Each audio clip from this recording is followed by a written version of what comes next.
To official Akhtar Rahman sir YouTube channel. एक नए video में आपका फिर से बहुत बहुत वेलकम है दोस्तों। आज के इस वीडियो में हम बात करेंगे अल्पसंख्यक स्कूल और संस्था को लेकर कल के दिन सुप्रीम कोर्ट में दोस्तों जो भी चर्चा हुई है या जो भी डिस्कशन हुआ है वो तमाम चीज़ें आज के इस वीडियो में हम आपके लिए लेकर आए हैं। क्योंकि अब आपको पता है कि जो भी अल्पसंख्यक स्कूलें छोड़कर जो बहुसंख्यक स्कूल है उनका जो जजमेंट है वो पूरा का पूरा सामने आ चुका है दोस्तों। और आप लोगों को पता है कि सिर्फ वही शिक्षक इसमें बचे हैं जिनकी सेवा 5 साल से कम है, और उनको भी अगर प्रमोशन लेना है, पदोन्नति लेनी है तो टीएटी अनिवार्य कर दी गई है, ये आप लोगों को पता है। साथ ही साथ जिनकी सर्विस 5 साल से ज़्यादा बाकी है उनको जो है अगले 2 साल में टीएटी पास होना ज़रूरी है अगर सेवा में बने रहना, नहीं तो आप फिर राजीनामा दो या तो फिर सख्ती की निवृत्ति जो है आपको मतलब रिटायरमेंट जो है कंपलसरी रिटायरमेंट आपको क्या है वहाँ पर लेना पड़ेगा। और 2011 के बाद जितनी भी शिक्षक है दोस्तों तो उनको टीएटी अनिवार्य है। इस तरीके से मतलब वहाँ पर जो है सुप्रीम कोर्ट में डिसीजन आया है। अब माइनॉरिटी स्कूलों के बारे में, माइनॉरिटी इंस्टीट्यूशन स्कूलों के बारे में क्या चीज़ें वहाँ पर निकल के आई है इस वीडियो के माध्यम से हम आपको बताएंगे दोस्तों। तो वीडियो में आगे बढ़ने से पहले अगर आप हमारे चैनल पे नए हो तो प्लीज़ चैनल को सब्सक्राइब कीजिए, साथ ही साथ बेल नोटिफिकेशन को ऑन कीजिए ताकि आपको आने वाले वीडियोस के नोटिफिकेशन जो है वो आसानी से मिल पाए। और दोस्तों अगर आप हमसे जुड़ना चाहते हो तो डिस्क्रिप्शन में जाकर आपको हमारे टेलीग्राम और व्हाट्सअप चैनल को ज्वाइन कर लेना है, जहां से आपको तमाम अपडेट जो है वो वक्त वक्त पर देखने के लिए मिलेंगी। तो फिलहाल हम बात करते हैं अल्पसंख्यक स्कूल और टुकड़ियों की, क्या अल्पसंख्यक स्कूल और संस्था की, वहाँ पर क्या चीज़ें निकल कर आई है। तो सबसे पहली बात, कोर्ट में जो भी चीज़ें हुई है दोस्तों वैसे की वैसी चीज़ें हम आपको यहाँ पर दिखाने का प्रयास हमारे चैनल के माध्यम से कर रहे हैं, तो आप समझेंगे। देखिए, अनेक अल्पसंख्यक शिक्षण संस्था, मायनॉरिटी इंस्टीट्यूशन आणि शिक्षक यांनी दावा केला होता की टीएटी टीचर एलिजिबिलिटी टेस्ट उत्तीर्ण करणे ही सक्तीची अट ठेवणे त्यांच्या मूलभूत अधिकारांचे उल्लंघन आहे। कलम 30/1 अल्पसंख्याकांना शैक्षणिक संस्था चालवण्याचा अधिकार आहे। तसेच 2010 पूर्वी नियुक्त झालेल्या शिक्षक किंवा अनेक वर्षाचा अनुभव असलेले शिक्षक यांच्या पदोन्नतीसाठी टीएटी आवश्यक नहीं ऐसे त्यांनी म्हटले। तो देखिए यहाँ पर पिटीशन क्या डाली गई थी, आप सबसे पहले ये समझ लेंगे कि पिटीशन ये डाली गई थी कि कलम जो है यहाँ पर बताई गई है 30(1) के हिसाब से, 30(1) के हिसाब से, अनुच्छेद क्रमांक 30(1) के हिसाब से हमारे मूलभूत अधिकार पर एक तरीके से ये मानो कि एक अट यहाँ पर डाल दी गई कि आपको टीएटी पास करना ज़रूरी है। और 2010 के पहले के जितने भी शिक्षक हैं उनको प्रमोशन के लिए टीएटी पास करना ज़रूरी है, ये मामला जो है कोर्ट में रखा गया था। तो ये इसके खिलाफ जो है याचिका करते जो भी है वो सुप्रीम कोर्ट में गए थे।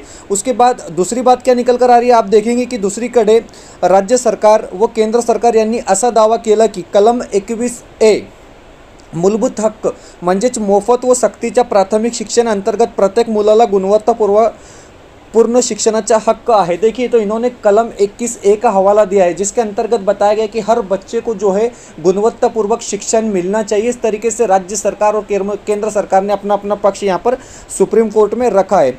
उसके बाद आगे बताया गया है कि यासाठी टीएटी हा गुणवत्ता तपासण्यांचा कसोटी मानक आहे, त्यामुळे तो सर्वांवर लागू व्हायला हवा, अल्पसंख्यक संस्थासह। और राज्य और केंद्र ने ये बात अपनी वहाँ पर रखी है कि टीएटी जो है ये आपकी गुणवत्ता को चेक करता है, आपकी क्वालिटी को चेक करता है। तो माइनॉरिटी इंस्टीट्यूशन के साथ साथ ये सभी स्कूल और संस्था को लागू होना चाहिए। इस तरीके से राज्य और केंद्र ने अपनी बात रखी है। अब दूसरा पॉइंट उसमें है महत्वाचे प्रश्न, जो क्वेश्चन आंसर थे वहाँ पर वो किस तरीके से रहे, ये इस वीडियो के माध्यम से हम आपको बताएंगे। तो देखिए, सुप्रीम कोर्टाने 2 मुख्य प्रश्न निश्चित केले। तो सुप्रीम कोर्ट ने 2 मुख्य क्वेश्चन जो है यहाँ पर वो निश्चित किया है। पहला जो प्रश्न है वो इस तरीके से है कि अल्पसंख्यक संस्थांमध्ये नियुक्त होणाऱ्या शिक्षकांसाठी टीएटी बंधनकारक आहे क्या। मतलब माइनॉरिटी इंस्टीट्यूशन में या माइनॉरिटी के स्कूलों में जो टीचरों की नियुक्ति होती है उनके लिए टीएटी कंपलसरी है क्या, क्वेश्चन मार्क। उसके बाद अगला जो प्रश्न यहाँ पर रखा गया है वो इस तरीके से कि 2010 ते 11 पूर्वी नियुक्त झालेले वो मोठे अनुभव असलेले शिक्षक पदोन्नतीसाठी टीएटी बंधनकारक आहे क्या। फिर वही बात आती है 2010 के पहले जिन लोगों की नियुक्ति हो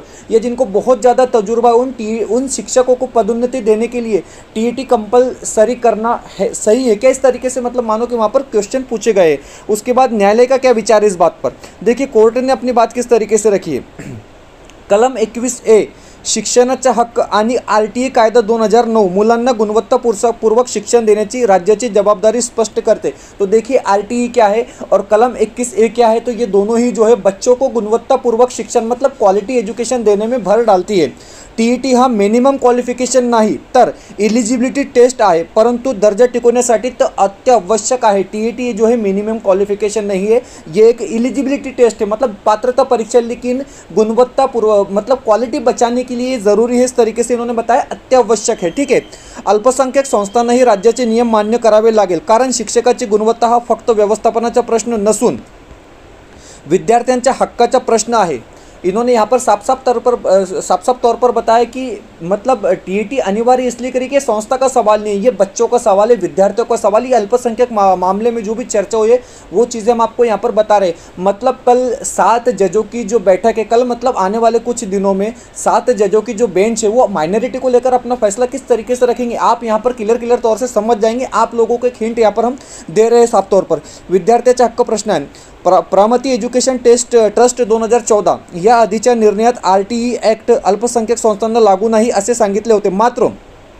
सध्या निर्णयात कोर्टाने स्पष्ट केले की RTE ॲक्ट संपूर्णपणे बाद नाही, पण TET सारखी गुणवत्ता तपासणी अट लागू होऊ शकते। तो इन्होंने क्या कहा कि हम RTE से छेड़छाड़ नहीं कर रहे, हम क्या है RTE से यहाँ पर छेड़छाड़ नहीं कर रहे, लेकिन TET जो है वो लागू कर सकते हैं। RTE इसको खुद हमको यहाँ पर क्या है परमिशन देता है। उसके बाद थोड़ा और आगे हम बढ़ेंगे। बताया गया है कि 2011 नंतर नियुक्ती पदोन्नतीसाठी TET आवश्यकच आहे और 2011 के बाद पदोन्नतीसाठी TET आवश्यकच आहे। 2011 पूर्वी नियुक्त शिक्षकांना कायम सेवेत राहता येईल, परंतु पदोन्नतीसाठी TET पास करने आवश्यक है। जिनकी नियुक्ति 2011 से पहले हुई है वो शिक्षक जो है सेवा में रह सकते हैं। ये माइनॉरिटी का, ये दूसरी स्कूलों का नहीं है, क्योंकि उनको तो बताया कि 2 साल में आपको TET पास करनी है। माइनॉरिटी का फाइनल जजमेंट अभी फिलहाल आया नहीं, लेकिन कोर्ट के अंदर सुप्रीम कोर्ट में जो भी डिस्कशन इसको लेकर हुआ है वो चीज़ें हम आपको यहाँ पर बता रहे हैं। तो इसके लिए आपको क्या, अगर सेवा में रहना है तो आपको पदोन्नति लेनी है तो आपको क्या करना है, आपको जो है TET परीक्षा पास करना अनिवार्य है। इस तरीके से इन्होंने यहाँ पर बताया है। उसके बाद आगे मुख्य निष्कर्ष क्या है, अब देखिए पॉइंट नंबर 4 की बात आप यहाँ पर करोगे तो देखिए पॉइंट नंबर 4 में बताया गया है कि TET अनिवार्य सर्व शाळांसाठी सरकारी खाजगी अल्पसंख्याक ॲडेड अनएडेड। तो देखिए सर्व व्यवस्थापनाच्या सर्व माध्यमांच्या सर्व शाळांना TET अनिवार्य करनेबाबत जो हम बात करते हैं 25 अगस्त 2018 इस तरीके से रखा है कि सभी स्कूलों को जो है वो एडेड है, अनएडेड है, मतलब बिना अनुदानित है, अंशतः अनुदानित है या फिर 100% अनुदानित है। सभी स्कूलों के, सभी माध्यम के स्कूलों को, उसमें अल्पसंख्यक स्कूल भी आते हैं, तब सभी को जो है TET कंपल्सरी करने की बात यहाँ पर इन्होंने की है। 2011 नंतरची सर्व नियुक्ती पदोन्नती TET पास केल्याशिवाय मान्य नहीं, और 2011 के बात की जितनी भी नियुक्ति है वो TET के बगैर नहीं होंगी। इस तरीके से इन्होंने यहाँ पर बताया है। साथ ही साथ आगे बताया कि 2011 पूर्वी नियुक्त शिक्षक सेवेत राहतील, पगार वार्षिक वाढ मिळेल, पण TET शिवाय पदोन्नति नहीं। वही बात हो रही है कि अगर TET नहीं है तो फिर पदोन्नति नहीं है। फिलहाल ये माइनॉरिटी स्कूलों की हम बात कर रहे हैं।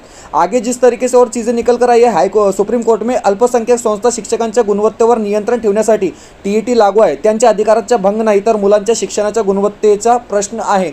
और सुप्रीम कोर्ट ने ये बात रखी कि हम आपके मूलभूत अधिकारों पर हमला नहीं कर रहे, हम बच्चों के भविष्य के बारे में सोच रहे, इसलिए उनको क्वालिटी एजुकेशन देने की बात यहाँ पर हो रही है। उसके बाद राज्य सरकार और केंद्र सरकार शिक्षण किमान पात्रता निश्चित करण्याचा अधिकार आहे। हा अधिकार संविधानाच्या कलम 19(6) अंतर्गत वाजवी निर्बंध म्हणून ग्राह्य धरला जातो। अनुच्छेद 19(6) में अगर आप देखोगे तो राज्य सरकार और केंद्र सरकार बच्चों की भलाई के लिए जो है अपने अपने नियम शिक्षकों पर लागू कर सकती है। इस तरीके से बताया गया है। उसका परिणाम क्या है, लास्ट का पॉइंट है दोस्तों, थोड़ी सी वीडियो और बाकी है, इसमें आप देखेंगे यहाँ पर बताया गया है कि यानंतर कोणत्याही शाळेत शिक्षकाची नियुक्ती किंवा पदोन्नति TET शिवाय होणार नाही। इसके बाद किसी भी स्कूल में, आप किसी भी माध्यम के, किसी भी संस्था के, किसी भी स्कूल में हो दोस्तों, यहाँ पर आज के इसके बाद जो है TET के बगैर पदोन्नति और नियुक्ति नहीं होंगी। एक बात कन्फर्म हो चुकी है। अल्पसंख्यक संस्था देखील याला अपवाद नाहीत, ये माइनॉरिटी के इन्स्टिट्यूशन को भी लागू होती है। अनुभवी शिक्षकांनाही पदोन्नतीसाठी TET पास करने बंधनकारक है। जितनी भी टीचर है, अगर आपको प्रमोशन लेना है, आपको पदोन्नति लेनी है तो आपको TET पास होना यहाँ पर अनिवार्य है। शिक्षक क्षेत्रात समान दर्जा व गुणवत्ता राखण्यात मोठे पाऊल। उसके बाद थोडक्यात अब सुप्रीम कोर्ट की बात यहाँ पर क्या रही है, यहाँ पर हम देखेंगे दोस्तों। लास्ट है, शिक्षण हा विद्यार्थ्याचा हक्क आहे, संस्थेचा किंवा शिक्षकाचा अधिकार नहीं। तो देखिए एजुकेशन जो है ये बच्चों का अधिकार है, ये शिक्षकों का या शिक्षण का या व्यवस्थापन का अधिकार नहीं है। म्हणूनच शिक्षकांना गुणवत्तेसाठी TET हा सर्वांवर बंधनकारक आहे। आज से एक बात आप समझ लेंगे, सुप्रीम कोर्ट के बाद कुछ भी नहीं होता है दोस्तों, क्योंकि इसके बाद कोर्ट में चैलेंज भी नहीं किया जाता है। तो ये बात आप समझ लेंगे कि TET पास होना मतलब अगर आप TET पास हो तो तभी आपको आज के बाद नौकरी मिलेंगी, और अगर आप TET पास है तभी आपको पदोन्नति मिलेंगी। रहती 9वीं से 12वीं की शिक्षक और शिक्षकों की बात, तो देखिए अगले कुछ साल में मतलब 1 या 2 साल में जो है 9वीं से 12वीं के लिए भी टीईटी कंपलसरी होंगी दोस्तों। इसीलिए मैं सभी लोगों से रिक्वेस्ट कर रहा हूँ, गुजारिश करो कि आप कौन से माध्यम में, कौन से स्कूल में हो, कौन सी टुकड़ी में हो, जो जहाँ पर भी आप कार्यरत हो, आपने सीटेट की और टीईटी की परीक्षा देते रहनी है। इससे आपका फायदा नहीं तो कल क्या हो जाएगा। जूनियर कॉलेज के लिए मैं बात करूँ, ये भरोसा नहीं है दोस्तों, क्योंकि यहाँ पर जा रहे 2001 के शिक्षक है, 2002 के शिक्षक है, सभी को टीईटी कंपलसरी कर दिया गया है। तो कल आपके साथ क्या हो सकता है इस चीज़ का भरोसा नहीं। इसलिए मैं बार बार कहता हूँ कि टीईटी सीटेट आपको लागू है नहीं लागू है, आप परीक्षा देते रहो, डेफिनेटली आप पास हो जाएंगे। हमारे चैनल के माध्यम से हम आपको पास करने की पूरी कोशिश करेंगे दोस्तों। फिलहाल वीडियो में इतना ही। वीडियो बेहतर लगे तो प्लीज़ वीडियो को लाइक कीजिए, चैनल पे नए हो दोस्तों तो प्लीज़ चैनल को सब्सक्राइब कीजिए। मिलते हैं नए वीडियो में बेहतर अपडेट के साथ।